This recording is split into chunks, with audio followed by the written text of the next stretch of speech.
रमेश बोल पड़ता है। क्या बात है सुमन, मैं कितनी देर से तुम्हें फोन मिला रहा हूँ। जब से तुम्हारे बुढ़े ससुर ने मुझे देखा है तब से तुमने मुझसे मिलना ही बंद कर दिया। अरे उस बुढ़े को मार कर फेंक क्यों नहीं देती? और तुम कह रही थी कि तुमने अपने पति महेश को बुलाया है। अरे कुछ तो खबर देती, तुमसे मिले बिना मुझे चैन नहीं पड़ रहा है। मुझे तुमसे आज ही मिलना है, अब मैं तुम्हारे बिना नहीं रह सकता। तुम आज शाम को ही मुझसे मिलने आ रही हो बस। रोशन जैसे ही फोन रखता है महेश थोड़ी देर के लिए सदमे में आ जाता है। उसने वो सब अपने कानों से सुन लिया था जिसके ऊपर वो कभी भी यकीन नहीं करना चाहता था। तुम आवाज लगा रहे थे, किसका फोन था? तुम्हारे आशिक रोशन का। क्यों, घबरा क्यों गई सुमन? मुझे सारी सच्चाई पता चल चुकी है। मैंने तुम्हारे कहने पर अपने पिता को घर से बाहर निकाल दिया। मैं तुम्हें अब इस घर में नहीं रहने दूंगा।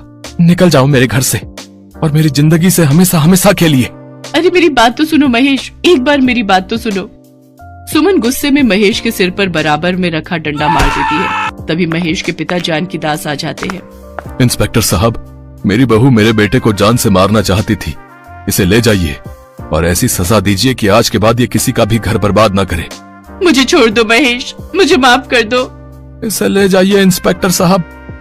पिताजी मुझे माफ कर दीजिए, मैंने आपके साथ बहुत बुरा सलूक किया। सुमन को पुलिस पकड़कर ले जाती है। पुलिस रोशन की तलाश में बहुत दिनों से थी। रोशन को भी पकड़ लिया जाता है। वो एक नामी बदमाश था। उसके बाद महेश अपने पिता को लेकर शहर आ जाता है। उसे अफसोस था कि काश सुमन जैसी धोखेबाज लड़की से 1 साल पहले उसकी शादी ना हुई होती तो आज उसे ये दिन न देखने पड़ते। पर जब अपने पिता का हाथ वो अपने कंधे पर रखा देखता है तो उसे तसल्ली हो जाती है कि कहीं न कहीं आज उसके साथ गलत होने से बच गया था।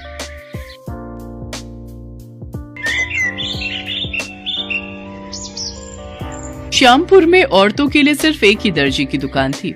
उसका मालिक राजू बहुत ही बदमाश किस्म का आदमी था। जब उसकी दुकान में कोई औरत या लड़की ग्राहक आती तो वो किसी न किसी बहाने से उन्हें गलत तरीके से छूने की